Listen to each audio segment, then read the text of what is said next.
It's late October, and I'm hoping today's the day we're finally going to get our first home win of the season. But all is not as bad as it may seem.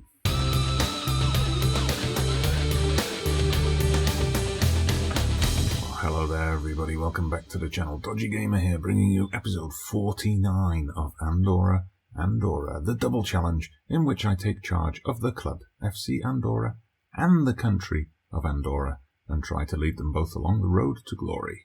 So, life in La Liga is, of course, tough. It's a big challenge, but if you just look, I think, just above my head, you'll see that we're just in there. We're just in 15th on this little overview of the table. So we've been doing all right. We've picked up a couple of wins. But as I alluded to in the intro, none of them have come at home yet. But more on that in a moment. We'll just have a quick run through of the results for the team since that last episode for the club, in which we drew with Celta Vigo 1-1.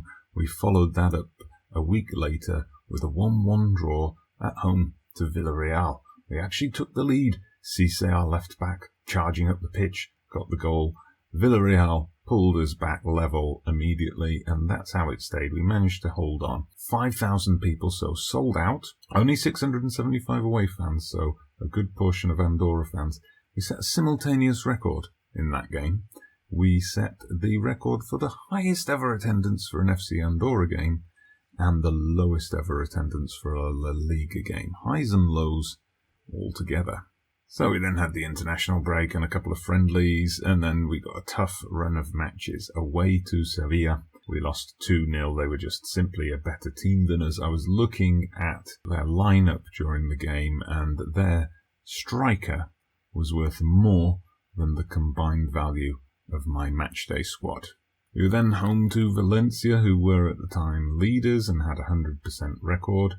Only a 1-0 defeat is, the important thing to stress there. They scored midway through the first half. We had chances in the second half to level it. In the end, though, I think, our opponents deserved the win, of course, but it was an encouraging defeat, if there is such a thing. And then, finally, the moment we needed to kickstart our season, away to Valladolid. I kind of picked them out as a game, a team we could beat, a game where we could get that win, because they were a few places above us in the league at this point, but only one win, not playing well, and I just thought they were there for the taking, and sure enough, Guedes and then Perez with a brace, which means Perez has scored in every tier of Spanish football on our journey to the top.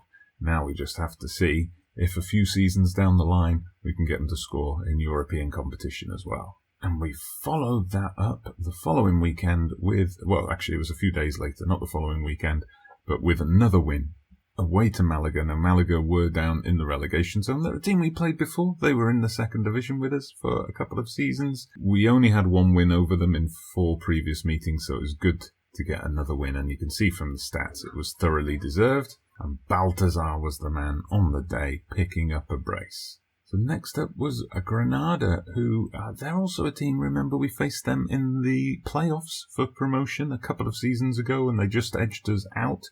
That they're actually up there in the top 8 of the table. And they took the lead twice, we pegged them back twice. It took a penalty fairly late in the game to get it, but a 2-2 draw was a fair result.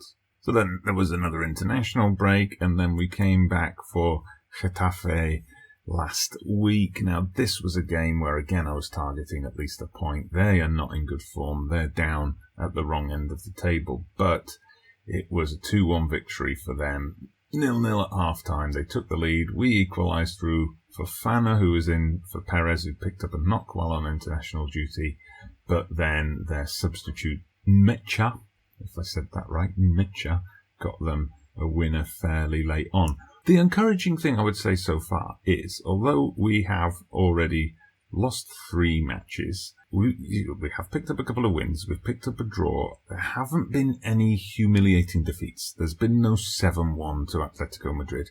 Well, we haven't played Atletico Madrid yet, but you know what I mean. There's been no game where we've been completely outclassed and played off the park and out of our depth. So that gives me encouragement that we can continue picking up points along the way, which brings us to today's game against Levante. You'll see they're in 18th, so they're but a few places below us in the league. So we've got a chance here at home to pick up a win. Yeah, Levante just with one win so far. They're our former parent club, actually, when we were down in 2nd Division B. So we're actually favourites for this one, no less. So I'm going for a more positive setup. I've been using the same formation, but I've been playing it balanced and a bit more conservatively. Today we're going to take a risk at playing it more like we were doing last season in the games we were favourites for, so we'll see if that can bring us a win. We are coming in with a couple of injuries. I have been using Bruno, who's a new signing at the start of this season in defence, but he's currently out for a month. He's been out for a couple of weeks already with knee cartilage damage. Guedes is also injured, unfortunately. Sprained ankle ligaments in training, so we're missing him. That's a shame because he was just coming into form.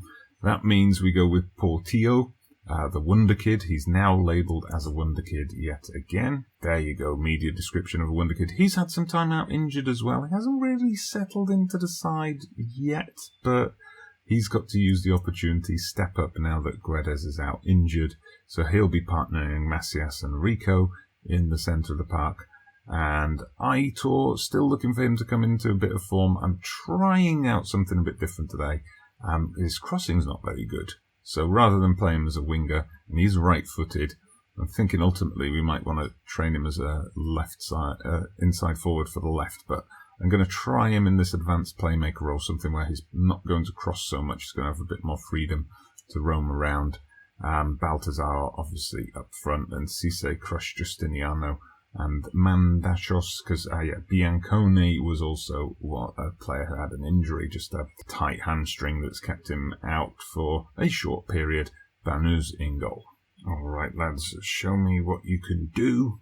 I've got faith in you. Tunnel interview and then match. All right, we're out ready to kick this off. That's one thing about being in the top division. Finally, every game's on TV, which means every game has that annoying tunnel interview. That, I have to say, is my least favourite part of the Football Manager experience.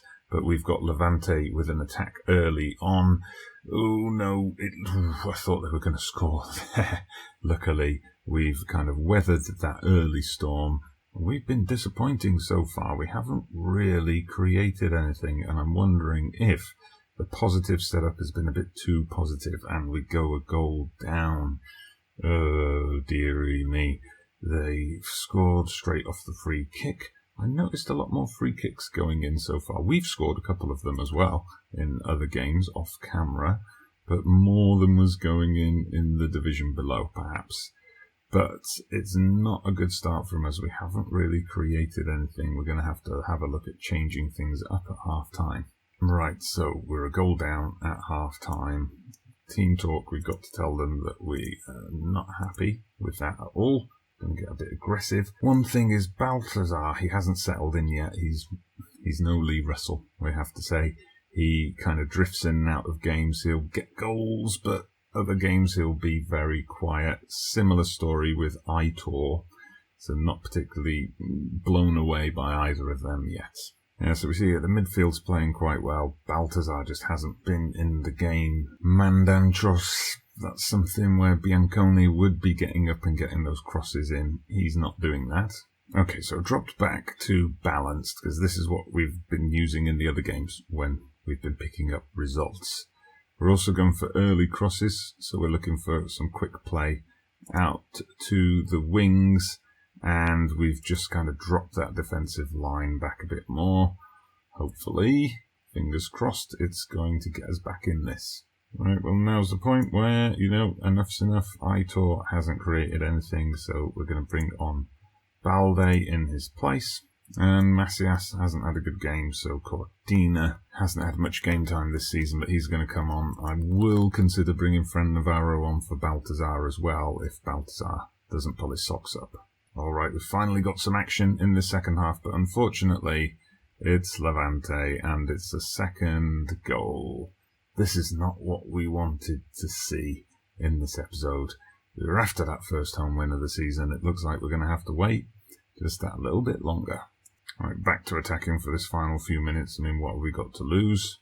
Yeah, and we'll do it. We'll try Navarro as an impact sub. It worked a couple of times in the second division last year. I mean, I don't think he's going to score twice, but who knows? Stranger things have happened in the world of football and in the world of Football Manager.